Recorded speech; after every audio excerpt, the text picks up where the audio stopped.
नमस्कार दोस्तों। आज मैं आपको साइंस का सिलेबस लेकर आया हूँ कि साइंस में आपको क्या क्या पढ़ना है और क्या नहीं पढ़ना है। ठीक है, आपको याद रखना है, चैप्टर वाइज मैं बता दे रहा हूँ आपको। जो आपकी पुरानी वाली बुक होगी, याद रखना 23 और 24 के लिए जो आपने बुक ली होगी वही की वही बुक आपको याद रखना 24 और 25 के लिए काम में आ जाएगी। नई बुक लेने की कोई ज़रूरत आपको नहीं है साइंस के लिए। ठीक है, और सीबीएसई वालों ने याद रखना है किसी तरह का कोई चेंजेस नहीं किया इस बार। फिर भी मैं एक बार आपको चैप्टर वाइज बता दे रहा हूँ क्या पढ़ना है आपको, क्या नहीं पढ़ना। एनसीईआरटी वालों के लिए भी बेनिफिट रहेगा। तो चैप्टर फर्स्ट जो रहेगा, चैप्टर फर्स्ट जो आपका है, चैप्टर फर्स्ट क्या है? रासायनिक अभिक्रियाएं एवं समीकरण। ठीक है, केमिकल रिएक्शन एंड इक्वेशन पहला चैप्टर आपको पढ़ना है।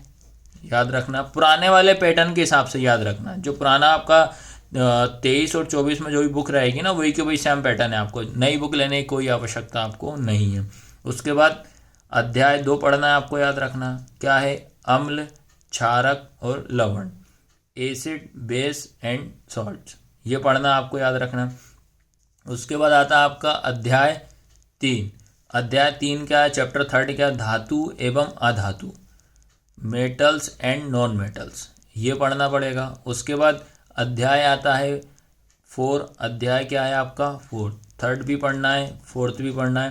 कार्बन एवं उसके यौगिक, कार्बन एवं उसके यौगिक, कार्बन एंड इट्स कंपाउंड्स, ये आपको पढ़ना पड़ेगा।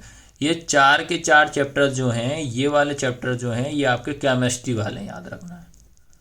ठीक है, जो कि हमारी साइंस है, साइंस को 3 पार्ट्स में डिवाइड करा है, याद रखना। केमिस्ट्री वाला पोर्शन, बायो वाला और फिजिक्स वाला।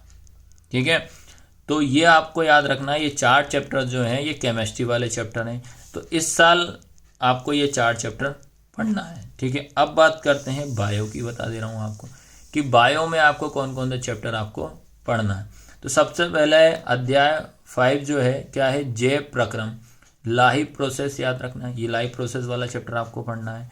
उसके बाद अध्याय 6 है नियंत्रण एवं समन्वय, कंट्रोल एंड कोऑर्डिनेशन, ये आपको पढ़ना पड़ेगा।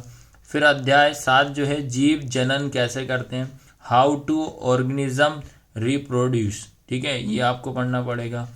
उसके बाद आता अनुवांशिकता, हेरिडिटी, ये चैप्टर आपका 8 है। तो ये 4 चैप्टर, ठीक है, ये 4 चैप्टर आपके किसके हो जाएंगे बेटा? ये बायो के हो जाएंगे। तो ये आपको ध्यान रखना है। तो ये आपको याद रहेगा कि भाई 4 चैप्टर अपन को केमिस्ट्री के पढ़ने पड़ेंगे, 4 चैप्टर अपन को किसके पढ़ने पड़ेंगे? बायो के पढ़ने पड़ेंगे। ठीक है, अब आते हैं फिजिक्स में। तो फिजिक्स में आपको अध्याय 9, यहाँ से फिजिक्स स्टार्ट हो रही है। अध्याय 9 में क्या है? पहला प्रकाश, परावर्तन तथा अपवर्तन, लाइट, रिफ्लेक्शन एंड रिफ्रैक्शन। ठीक है, रिफ्लेक्शन एंड रिफ्रैक्शन, ये पढ़ना पड़ेगा अध्याय 9 में। उसके बाद आपको अध्याय 10 में, अध्याय 10 में क्या पढ़ना है? मानव नेत्र तथा रंग बिरंगा संसार, मानव नेत्र तथा रंग बिरंगा संसार क्या है? Human I and colourful world, ये पढ़ना आपको 10 चैप्टर, ये फिजिक्स का है आपका। फिर उसके बाद अध्याय 11 क्या है आपका? विद्युत, विद्युत तो क्या होता है? इलेक्ट्रिसिटी, आपको ये विद्युत वाला पढ़ना, इलेक्ट्रिसिटी वाला। फिर अध्याय 12 क्या है आपका? विद्युत धारा के चुंबकीय प्रभाव, magnetic effects of electric current. ठीक है, क्या है? Magnetic effects of electric current, ये पढ़ना है। तो ये 4 चैप्टर जो हैं ये आपके किसके हैं? फिजिक्स के हैं, जिसमें कि एक क्वेश्चन आप एक जो चैप्टर है वो आपका ऐड किया गया, कौन सा? अध्याय 13, वो है हमारा पर्यावरण, अवर एनवायरनमेंट। ठीक है, तो इस तरीके से याद रखना, मैंने आपको साइंस का बता दिया कि साइंस में आपको क्या क्या चैप्टर आपको पढ़ना है इस साल के लिए। तो बेटा पढ़ना आप स्टार्ट कर देना, और हमारे चैनल पे भी साइंस के आपको इम्पोर्टेंट क्वेश्चन चैप्टर वाइज आपको मिल जाएंगे। ठीक है, धन्यवाद।